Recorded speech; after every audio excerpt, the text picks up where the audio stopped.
जय जगन्नाथ बंधुगण आज आम जानिबा 22 सेप्टेम्बर 2025 सोमवार दिन द्वादश राशि राशिफल विषय।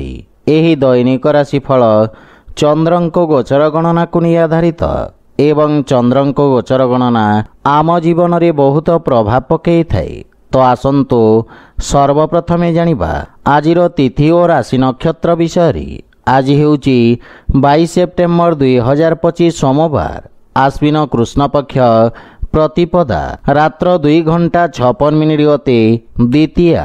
आज उत्तरा फाल्गुनी नक्षत्र दिवा 11:24 गते हस्ता नक्षत्र। आज कन्या चंद्र अहोरात्र। आजिर पर्वोत्सव शारदीय नवरात्र पूजारंभ। आजिर शुभ बेला प्रातः 5:43 रु 7:20 पर्यंत। आजिर सूर्योदय प्रातः 5:42। आजिर सूर्यास्त संध्या 5:50। आज वृष राशि पुरुष और धनु राशि महिला मानक घात चंद्र एवं मिथुन राशि घात बार। आज पानी कखारु खाइबा निषिद्ध। तो बंधुगण आसंतु जानिबा आजिर राशिफल विषय। ता पूर्वरु आम चैनल को जो माने नुआ करी आछंती तळे थिबा लाल रंगर सब्सक्राइब बटन को दबाई आम चैनल को सब्सक्राइब करंतो और पाखरे थिबा घंटी बटन को दबाई ऑल रे सिलेक्ट करंतो।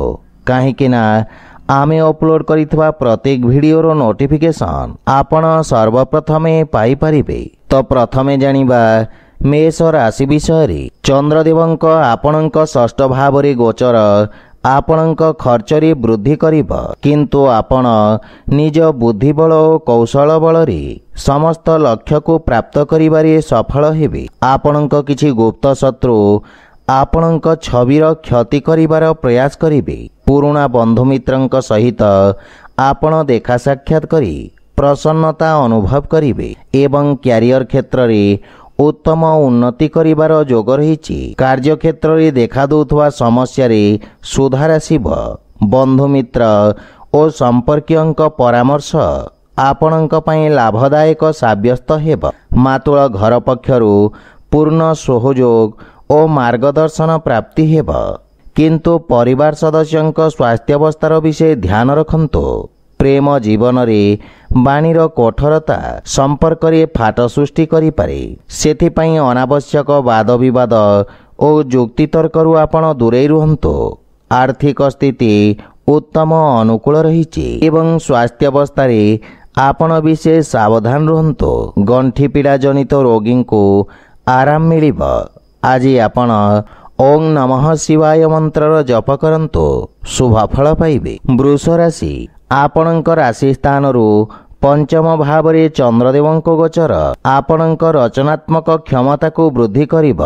कला संगीत और साहित्य क्षेत्र रे तथा विशेष रूप रे रंगमंच और चलचित्र सहित जड़ित व्यक्ति को नुआ अवसर प्राप्ति हेब। व्यावसायिक क्षेत्र रे सहकर्मी द्वारा लाभर स्थिति रे वृद्धि घटिब। आपणंक प्रभाव रे विस्तार हेब एवं विद्यार्थी छात्र छात्री मानंक पई समय उत्तम अनुकूल रहिछि। निजर समस्त लक्ष्य को पूर्ण करी माता पिता और गुरुजन को गौरवान्वित करिबे। पारिवारिक वातावरण रे शांति सौहार्द्य लागि रहिब एवं मातांक सहित जदि किछि मनमालिन्य थाए ताहा आज दूर हेबाकु लागिब। संतान पक्षर उन्नति रे आपणको विशेष आनंद प्राप्ति हेब एवं संतान आपणक आज्ञाधीन हेबे। आर्थिक स्थिति मध्यम धरणर रहिब। व्यवसाय क्षेत्र रे आशातीत लाभ पाइबा पई किछि अधिक प्रयत्न करिवार आवश्यकता रहिछि एवं स्वास्थ्यावस्था रे सुधार हेब। अधिक कार्य व्यस्तता कारणरू आपण सामान्य शारीरिक थकापन अनुभव करिवे। आज आपण गोमाता को खाइबा को दियंतो, शुभ फल पाइबे। मिथुन राशि आपणंक पई एही समय किछि मानसिक शांति उत्पन्न करिब। आपण निज व्यापार तथा व्यावसायिक पक्षर भविष्यत को नहीं चिंतित रहिबे एवं व्यवसाय रे किछि आर्थिक क्षतिर संकेत रहिछि। मानसिक चिंता कारणरू आपणंक वाणी रे कठोरतार प्रभाव रहिब। सहकर्मी सहित ନିଜ ବ୍ୟବହାରର ବିଷୟ ଧ୍ୟାନ ରଖନ୍ତୁ, ଅନ୍ୟଥା ଆପଣଙ୍କ ଛବିରେ କ୍ଷତି ହେବାର ସମ୍ଭାବନା ରହିଛି। ମାତାଙ୍କ ସହିତ କିଛି ବାଦବିବାଦର ସମ୍ଭାବନା ରହିଛି, ଯାହାଫଳରେ ପାରିବାରିକ ସୁଖରେ ହାନି ଘଟିବ। ସେଥିପାଇଁ ନିଜ ବାଣୀ ତଥା କ୍ରୋଧରେ ନିୟନ୍ତ୍ରଣ ବଜାୟ ରଖନ୍ତୁ ଏବଂ ଶାନ୍ତ ଭାବରେ ସମସ୍ୟାର ସମାଧାନ କରିବାର ପ୍ରୟାସ କରନ୍ତୁ। ଜୀବନସାଥୀଙ୍କ ସମ୍ପର୍କରେ ପ୍ରଗାଢ଼ତା ଆସିବ ଏବଂ ପ୍ରେମ ଜୀବନରେ ମଧ୍ୟ ମଧୁରତାର ଭାବ ରହିବ।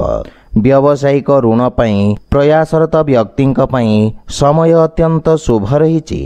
ମାନସିକ ଚିନ୍ତା ଆପଣଙ୍କ ନିର୍ଣ୍ଣୟ ନେବା କ୍ଷମତାକୁ ପ୍ରଭାବିତ କରିବ। ବିଶେଷ କରି ଯାନବାହନ ଚଳାଚଳରେ ସାବଧାନ ରୁହନ୍ତୁ। ଆଜି ଆପଣ ଶିବଲିଙ୍ଗରେ ଜଳ ଅର୍ପଣ କରନ୍ତୁ, ଶୁଭ ଫଳ ପାଇବେ। କର୍କଟ ରାଶି, ଆପଣଙ୍କ ପରାକ୍ରମ ଭାବରେ ଚନ୍ଦ୍ରଦେବଙ୍କ ଗୋଚର କାରଣରୁ କାର୍ଯ୍ୟକ୍ଷେତ୍ରରେ ସକାରାତ୍ମକ ପରିବର୍ତ୍ତନ ହେବାରୁ ମନରେ ସନ୍ତୁଷ୍ଟି ଓ ପ୍ରସନ୍ନତାର ଭାବ ରହିବ। ରାଜନୈତିକ ବର୍ଚସ୍ୱରେ ବୃଦ୍ଧି ଘଟିବ ଏବଂ ଆପଣଙ୍କ ପରାକ୍ରମରେ ମଧ୍ୟ ବୃଦ୍ଧି ଘଟିବ। ଆପଣ ନିଜ ହାତରେ ନେଇଥିବା ସମସ୍ତ କାର୍ଯ୍ୟକୁ କୁଶଳତା ସହିତ ପୂର୍ଣ୍ଣ କରିବେ ଏବଂ କାର୍ଯ୍ୟକ୍ଷେତ୍ରର ବିସ୍ତାର ହେବ। ପରିବାରରେ ସୁଖ ସମୃଦ୍ଧି ପାଇଁ ଆପଣ ବ୍ୟୟ କରିବେ ଏବଂ ପରିବାରରେ ହସ ଖୁସିର ବାତାବରଣ ଲାଗି ରହିବ। ଜୀବନସାଥୀଙ୍କ ପୂର୍ଣ୍ଣ ସହଯୋଗ ପ୍ରାପ୍ତି ହେବ। ବିଦେଶ ସ୍ରୋତରୁ କିଛି ଶୁଭ ସମାଚାର ଆପଣଙ୍କୁ ପ୍ରସନ୍ନ କରିବ। ବଡ଼ ଭାଇଙ୍କ ବିଶେଷ ସହଯୋଗ ଆପଣଙ୍କ ଉନ୍ନତିର କାରଣ ହେବ ଏବଂ ଆର୍ଥିକ ଉନ୍ନତି ହେବ, କିନ୍ତୁ ପାରିବାରିକ ଖର୍ଚ୍ଚରେ ବୃଦ୍ଧି ଆପଣଙ୍କୁ ସାମାନ୍ୟ ଚିନ୍ତିତ କରିବ। ପୂର୍ବରୁ ଥିବା ସ୍ୱାସ୍ଥ୍ୟାବସ୍ଥାରେ ମଧ୍ୟ ସୁଧାର ଆସିବ। ଆଜି ଆପଣ ବାଳକମାନଙ୍କୁ ମିଷ୍ଟାନ୍ନ ଖାଇବାକୁ ଦିଅନ୍ତୁ, ଶୁଭ ଫଳ ପାଇବେ। ସିଂହ ରାଶି, ଆପଣଙ୍କ ରାଶିରେ ଚନ୍ଦ୍ରମା ଆଜି ଦ୍ୱିତୀୟ ଭାବରେ ଗୋଚର ଭ୍ରମଣ କରିବେ। ଅତଃ ଆପଣଙ୍କ ବାଣୀରେ ଆଜି ଆପଣ ସମସ୍ତଙ୍କ ପ୍ରିୟଭାଜନ ହେବେ। ପରିବାରରେ ଆପଣଙ୍କ ପ୍ରଭାବରେ ବୃଦ୍ଧି ଘଟିବ। କଳା, ସଙ୍ଗୀତ ଓ ସାହିତ୍ୟ କ୍ଷେତ୍ରରେ ଜଡ଼ିତ ବ୍ୟକ୍ତିଙ୍କୁ ବିଶେଷ ସଫଳତା ମିଳିବ। ରାଜନୈତିକ କ୍ଷେତ୍ରରେ ଆପଣଙ୍କ ବର୍ଚସ୍ୱ ଓ ପଦ ପ୍ରତିଷ୍ଠା ତଥା ମାନ ସମ୍ମାନରେ ବୃଦ୍ଧି ଘଟିବ। କାର୍ଯ୍ୟକ୍ଷେତ୍ରରେ ଉତ୍ତମ ପ୍ରଦର୍ଶନ କରି ଅଧିକାରୀଙ୍କୁ ପ୍ରଭାବିତ କରିବେ। ଏହା ବ୍ୟତୀତ ପୈତୃକ ସମ୍ପତ୍ତିକୁ ନେଇ ଯଦି କୌଣସି ବାଦବିବାଦ ଲାଗି ରହିଥାଏ, ତାହେଲେ କୌଣସି ବ୍ୟକ୍ତିଙ୍କ ମଧ୍ୟସ୍ଥତାରେ ସମାଧାନ ହେବାର ସମ୍ଭାବନା ରହିଛି। କୁଟୁମ୍ବ ପରିବାରର ପୂର୍ଣ୍ଣ ସହଯୋଗ ଦେଖିବାକୁ ମିଳିବ ଏବଂ ବୈବାହିକ ଦାମ୍ପତ୍ୟ ଜୀବନରେ ସାମାନ୍ୟ ଉଚ୍ଚନୀଚର ସ୍ଥିତି ରହିବ, କିନ୍ତୁ ଜୀବନସାଥୀଙ୍କ ସହିତ ଚର୍ଚ୍ଚା ଦ୍ୱାରା ଏହାର ସମାଧାନ କରିବାରେ ଆପଣ ସଫଳ ହେବେ ଏବଂ ପାରିବାରିକ ସଦସ୍ୟଙ୍କ ସହିତ ହସ ଖୁସିରେ ସମୟ ଅତିବାହିତ କରିବେ। ବାଣିଜ୍ୟ ବ୍ୟବସାୟରେ ସାମାନ୍ୟ ଲାଭର ସ୍ଥିତି ରହିବ।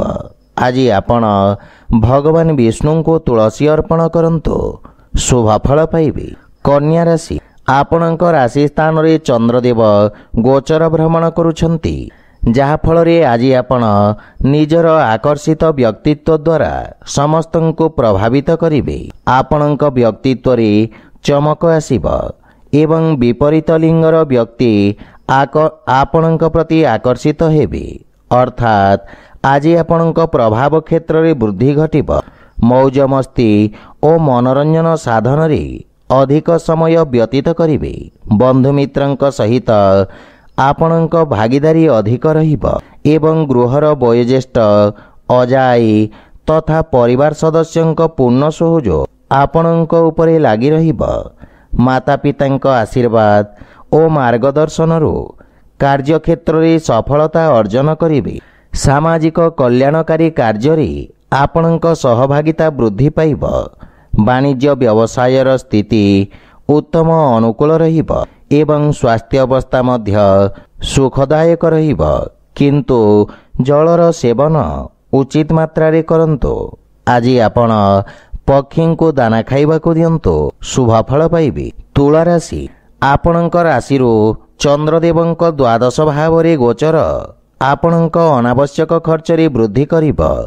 ବିଦେଶୀ ସଂସ୍ଥା ସହିତ ମିଶି କୌଣସି ବଡ଼ କାର୍ଯ୍ୟ ଯୋଜନାରେ ଆପଣ କାର୍ଯ୍ୟ କରିବେ। ଯାହାଫଳରେ ଆପଣଙ୍କ କାର୍ଯ୍ୟକ୍ଷେତ୍ରକୁ ଏକ ନୂଆ ଦିଗ ମିଳିବ। କିନ୍ତୁ ଅନାବଶ୍ୟକ ଖର୍ଚ୍ଚରେ ଆପଣଙ୍କୁ ନିୟନ୍ତ୍ରଣ କରିବାର ଆବଶ୍ୟକତା ରହିଛି ଏବଂ ଆପଣଙ୍କ ପାରିବାରିକ ସଦସ୍ୟଙ୍କୁ ମଧ୍ୟ ଅନର୍ଗଳ ଖର୍ଚ୍ଚ କରିବାରୁ ବାରଣ କରନ୍ତୁ। ଆପଣ ଯାହା ବି କାର୍ଯ୍ୟ କରିବେ ଏକାଗ୍ରତା ସହିତ କରନ୍ତୁ, ସଫଳତା ପାଇବେ। କୌଣସି ପ୍ରକାର ପୁଞ୍ଜିନିବେଶ ଠାରୁ ଆପଣଙ୍କୁ ଦୂରେଇ ରହିବା ଉଚିତ। କିନ୍ତୁ ସଞ୍ଚିତ ଯୋଜନାରେ ନିବେଶ କରିବା ଲାଭଦାୟକ ସିଦ୍ଧ ହେବ। ରୋଜଗାର କ୍ଷେତ୍ରରେ ପରିବର୍ତ୍ତନ ପାଇଁ ସମୟ ଶୁଭ ନୁହେଁ ଏବଂ ପାରିବାରିକ ଜୀବନରେ ପରିବେଶ ସାମାନ୍ୟ କଳହପୂର୍ଣ୍ଣ ରହିବ। କୌଣସି ପ୍ରକାର ଋଣ ଦେବା ନେବାରୁ ଆପଣଙ୍କୁ ଦୂରେଇ ରହିବା ଉଚିତ, ଅନ୍ୟଥା କ୍ଷତିର ସମ୍ଭାବନା ରହିଛି। ସ୍ୱାସ୍ଥ୍ୟାବସ୍ଥା ଉତ୍ତମ ଅନୁକୂଳ ରହିବ, କିନ୍ତୁ ଆଖିଜନିତ ସମସ୍ୟାର ବିଶେଷ ଧ୍ୟାନ ରଖନ୍ତୁ। ଆଜି ଆପଣ ଓଂ ନମଃ ଭଗବତେ ବାସୁଦେବାୟ ମନ୍ତ୍ରର ଜପ କରନ୍ତୁ, ଶୁଭଫଳ ପାଇବେ। ବିଛା ରାଶି, ଆପଣଙ୍କ ରାଶି ସ୍ଥାନରୁ ଚନ୍ଦ୍ରଦେବଙ୍କ ଏକାଦଶ ଭାବରେ ଗୋଚର ଆପଣଙ୍କୁ ସମସ୍ତ କ୍ଷେତ୍ରରେ ଲାଭାନ୍ୱିତ କରିବ। କାର୍ଯ୍ୟକ୍ଷେତ୍ରରେ ଉତ୍ତମ ଲାଭର ସ୍ଥିତି ରହିବ ଏବଂ କାର୍ଯ୍ୟକ୍ଷମତାର ବିସ୍ତାର ହେବ। ଭାଇ ଭଉଣୀଙ୍କ ସହିତ ସମ୍ପର୍କରେ ପ୍ରଗାଢ଼ତା ଆସିବ। ଗୃହ ପରିବାରରେ ଆପଣଙ୍କ ମନୋରଞ୍ଜନରେ ସମୟ ଅତିବାହିତ କରିବେ। ଆପଣଙ୍କ ପ୍ରଭାବ କ୍ଷେତ୍ରର ବିକାଶ ହେବ ଏବଂ କୌଣସି ପ୍ରକାର ବଡ଼ ନିବେଶ ଆପଣ ଆଜି କରିପାରନ୍ତି। ପୂର୍ବରୁ ଅଟକି ରହିଥିବା କାର୍ଯ୍ୟରେ ଗତି ଆସିବ। ବାଣିଜ୍ୟ ବ୍ୟବସାୟରେ ବୃଦ୍ଧି ତଥା ଚାକିରି କ୍ଷେତ୍ରରେ ପଦୋନ୍ନତିର ଯୋଗ ରହିଛି ଏବଂ ଜୀବନସାଥୀଙ୍କ ସହିତ କୌଣସି କଥାକୁ ନେଇ ସାମାନ୍ୟ ମନମାଳିନ୍ୟର ସ୍ଥିତି ଦେଖାଦେବ। କିନ୍ତୁ ମାତାଙ୍କ ପୂର୍ଣ୍ଣ ସମର୍ଥନ ଆପଣଙ୍କ ଉପରେ ଲାଗି ରହିବ।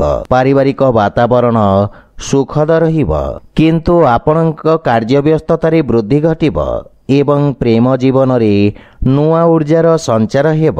ସେଥିପାଇଁ ଦିନଚର୍ଯ୍ୟାକୁ ନିୟମିତ ରଖିବାର ପ୍ରୟାସ କରନ୍ତୁ।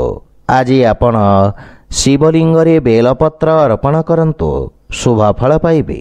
ଧନୁରାଶି, ଆପଣଙ୍କ କର୍ମ ଭାବରେ ଚନ୍ଦ୍ରଦେବଙ୍କ ଗୋଚର ଆପଣଙ୍କ କାର୍ଯ୍ୟକ୍ଷେତ୍ରରେ ପ୍ରଗତି ଆଣିବ। ବ୍ୟବସାୟୀମାନଙ୍କ ପାଇଁ ରୋଜଗାରର ନୂଆ ଏବଂ ଉତ୍ତମ ଅବସର ପ୍ରାପ୍ତି ହେବ। ଅଧିକାରୀଙ୍କ ପକ୍ଷରୁ ପୂର୍ଣ୍ଣ ସହଯୋଗ ମିଳିବ।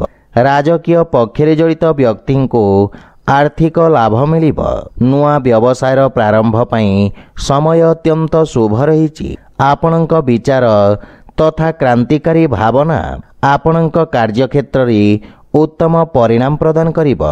ପିତାଙ୍କ ସମ୍ପର୍କରେ ସୁଧାର ଆସିବ ଏବଂ ପରିବାରରେ ସୁଖଦ ବାତାବରଣ ଲାଗି ରହିବ। ସନ୍ତାନ ଆପଣଙ୍କ ମାର୍ଗଦର୍ଶନର ଅନୁସରଣ କରିବେ ଏବଂ ଆପଣ ଜୀବନସାଥୀଙ୍କ ଭାବନାକୁ ସମ୍ମାନ କରିବେ। ଆୟର ନୂଆ ସ୍ରୋତର ନିର୍ମାଣ ହେବ ଏବଂ ଆର୍ଥିକ ସ୍ଥିତି ଆହୁରି ସୁଦୃଢ଼ ହେବାକୁ ଲାଗିବ। ସ୍ୱାସ୍ଥ୍ୟାବସ୍ଥା ଉତ୍ତମ ଅନୁକୂଳ ରହିଛି, କିନ୍ତୁ ଶ୍ୱାସ ସମ୍ବନ୍ଧିତ ରୋଗୀଙ୍କୁ ବିଶେଷ ଧ୍ୟାନ ରଖିବା ଉଚିତ। ଆଜି ଆପଣ ତୁଳସୀ ବୃକ୍ଷରେ ଜଳ ଅର୍ପଣ କରନ୍ତୁ, ଶୁଭଫଳ ପାଇବେ। ମକର ରାଶି, ଆପଣଙ୍କ ରାଶି ସ୍ଥାନରୁ ନବମ ଭାବରେ ଚନ୍ଦ୍ରଦେବଙ୍କ ଗୋଚର ପୂର୍ବରୁ ଦେଖାଦେଉଥିବା ସମସ୍ୟାର ସ୍ଥିତିରେ ସୁଧାର କରିବ ଏବଂ ଭାଗ୍ୟ ଆପଣଙ୍କ ସପକ୍ଷରେ ରହିବ। ଅସୁରକ୍ଷିତ କାର୍ଯ୍ୟ ତଥା ସେୟାର ମାର୍କେଟ ଆଦିରୁ ଆପଣ ବିଶେଷ ଲାଭାନ୍ୱିତ ହେବେ। ବିଦ୍ୟାର୍ଥୀ ଛାତ୍ରଛାତ୍ରୀମାନେ ଶିକ୍ଷା କ୍ଷେତ୍ରରେ ମନୋଯୋଗ ଦେବେ ଏବଂ ଉତ୍ତମ ପରିଣାମ ମଧ୍ୟ ପାଇପାରିବେ। ରୋଜଗାର ପାଇଁ ପ୍ରୟାସରତ ବ୍ୟକ୍ତିଙ୍କୁ କିଛି ଶୁଭ ସମାଚାର ପ୍ରାପ୍ତି ହେବ। ପାରିବାରିକ ଜୀବନରେ ଦେଖାଦେଉଥିବା ବାଦବିବାଦ ଦୂର ହେବାକୁ ଲାଗିବ ଏବଂ ମାନସିକ ଚିନ୍ତାରୁ ମଧ୍ୟ ମୁକ୍ତି ମିଳିବ। ପରିବାର ସଦସ୍ୟଙ୍କ ପୂର୍ଣ୍ଣ ସହଯୋଗ ଆପଣଙ୍କ ଉପରେ ଲାଗି ରହିବ। ବ୍ୟବସାୟିକ କ୍ଷେତ୍ରରେ ମଧ୍ୟ ଆପଣ ଆଶ୍ୱସ୍ତି ଅନୁଭବ କରିବେ, କିନ୍ତୁ ମାତାଙ୍କ ସହିତ ସମ୍ପର୍କର ବିଶେଷ ଧ୍ୟାନ ରଖନ୍ତୁ ଏବଂ ଜୀବନସାଥୀଙ୍କ ସମ୍ପର୍କରେ ପ୍ରଗାଢ଼ତା ଆସିବ।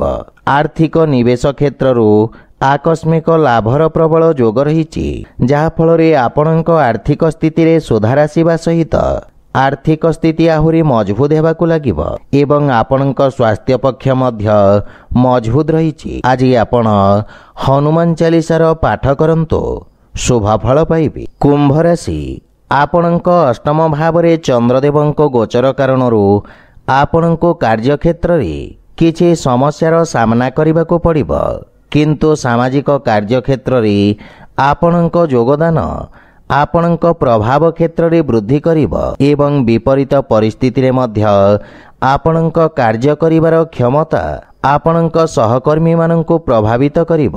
କିନ୍ତୁ ପାରିବାରିକ ଜୀବନରେ ପରିବେଶ ସାମାନ୍ୟ କଳହପୂର୍ଣ୍ଣ ରହିବ। ଜୀବନସାଥୀଙ୍କ ସହିତ ବୈଚାରିକ ମତଭେଦ ଦେଖାଦେଇପାରେ ଏବଂ ଅନାବଶ୍ୟକ ଖର୍ଚ୍ଚରେ ବୃଦ୍ଧି ଆପଣଙ୍କ ମାନସିକ ଚିନ୍ତାର କାରଣ ହେବ। କିନ୍ତୁ ପ୍ରେମ ସମ୍ପର୍କ ମାନସିକ ଶାନ୍ତି ବା ପ୍ରସନ୍ନତା ପ୍ରଦାନ କରିବ। ସେଥିପାଇଁ ଅନାବଶ୍ୟକ ଯୁକ୍ତିତର୍କ ଓ ବାଦବିବାଦରୁ ଆପଣ ଦୂରେଇ ରୁହନ୍ତୁ ଏବଂ ନିଜ କ୍ରୋଧ ଓ ବାଣୀରେ ସଂଯମତା ରକ୍ଷା କରନ୍ତୁ। ବାଣିଜ୍ୟ ବ୍ୟବସାୟରେ ମଧ୍ୟମ ଧରଣର ସ୍ଥିତି ରହିବ, କିନ୍ତୁ ଶୁଭ କାର୍ଯ୍ୟରେ କରାଯାଇଥିବା ନିବେଶ ଆପଣଙ୍କ ଲାଭର ସ୍ଥିତିକୁ ଦ୍ୱିଗୁଣିତ କରିବ। ମାନସିକ ଚିନ୍ତା ସ୍ୱାସ୍ଥ୍ୟାବସ୍ଥାକୁ ପ୍ରଭାବିତ କରିବ। ଆଜି ଆପଣ ବଜରଙ୍ଗ ବାଣ ପାଠ କରନ୍ତୁ, ଶୁଭ ଫଳ ପାଇବେ। ମୀନ ରାଶି, ଆପଣଙ୍କ ଦ୍ୱାରାଭାବଗତ ଚନ୍ଦ୍ରଦେବଙ୍କ ଗୋଚର ଆପଣଙ୍କୁ ସମସ୍ତ ସମସ୍ୟା ସହିତ ଲଢ଼ିବାରେ ଶକ୍ତି ପ୍ରଦାନ କରିବ। ଚାକିରି କ୍ଷେତ୍ରରେ ଉଚ୍ଚ ଅଧିକାରୀଙ୍କ ସହଯୋଗ ପ୍ରାପ୍ତି ହେବ ଏବଂ ଆପଣଙ୍କ ଦ୍ୱାରା ନିଆଯାଇଥିବା ନିର୍ଣ୍ଣୟ ଆପଣଙ୍କୁ ଆଶାତୀତ ସଫଳତା ପ୍ରଦାନ କରିବ। ଭାଗିଦାରୀ ବ୍ୟବସାୟ ପ୍ରାରମ୍ଭ କରିବା ପାଇଁ ସମୟ ଶୁଭ ରହିଛି। ବିଦ୍ୟାର୍ଥୀ ଛାତ୍ରଛାତ୍ରୀମାନଙ୍କୁ କିଛି ନୂଆ ଶିଖିବାର ଅବସର ମିଳିବ। ପାରିବାରିକ ଜୀବନରେ କୌଣସି ନୂଆ କାର୍ଯ୍ୟର ପ୍ରାରମ୍ଭ ମାତାପିତାଙ୍କ ଆଶୀର୍ବାଦରେ କରନ୍ତୁ, ସଫଳତା ପାଇବେ। ସନ୍ତାନଙ୍କ ସ୍ୱାସ୍ଥ୍ୟ ତଥା ଭବିଷ୍ୟତକୁ ନେଇଥିବା ଚିନ୍ତା ଆପଣଙ୍କୁ ବ୍ୟଥିତ କରିବ। ଜୀବନସାଥୀଙ୍କ ସହିତ ସମ୍ପର୍କରେ ମଧୁରତା ଆସିବ ଏବଂ ପରସ୍ପର ମଧ୍ୟରେ ଥିବା ଭୁଲ ବୁଝାମଣା ଦୂର ହେବ। ପ୍ରେମ ଜୀବନରେ ମଧ୍ୟ ଏକ ନୂଆ ପ୍ରାରମ୍ଭ କରିବେ। ଆର୍ଥିକ ସ୍ଥିତି ସୁଦୃଢ଼ ହେବାକୁ ଲାଗିବ ଏବଂ ଆଂଶିକ ଲାଭ ମଧ୍ୟ ପାଇପାରିବେ, କିନ୍ତୁ ସ୍ୱାସ୍ଥ୍ୟାବସ୍ଥାର ବିଶେଷ ଧ୍ୟାନ ରଖନ୍ତୁ ଏବଂ ପେଟଜନିତ ସ୍ୱାସ୍ଥ୍ୟ ସମସ୍ୟାରୁ ମୁକ୍ତି ମିଳିବ। ଆଜି ଆପଣ ଅସହାୟଙ୍କୁ ସହାୟତା କରନ୍ତୁ, ଶୁଭ ଫଳ ପାଇବେ। ତ ବନ୍ଧୁଗଣ, ଏହା ଥିଲା ଆଜିର ରାଶିଫଳ ବିଷୟରେ। ଯଦି ଭିଡ଼ିଓଟି ଆପଣମାନଙ୍କୁ ଭଲ ଲାଗିଥାଏ, ଲାଇକ୍ ସେୟାର ଓ କମେଣ୍ଟ କରି ଜଣାନ୍ତୁ ଏବଂ ଆମ ଚ୍ୟାନେଲକୁ ସବସ୍କ୍ରାଇବ୍ କରନ୍ତୁ। ଜୟ ଜଗନ୍ନାଥ।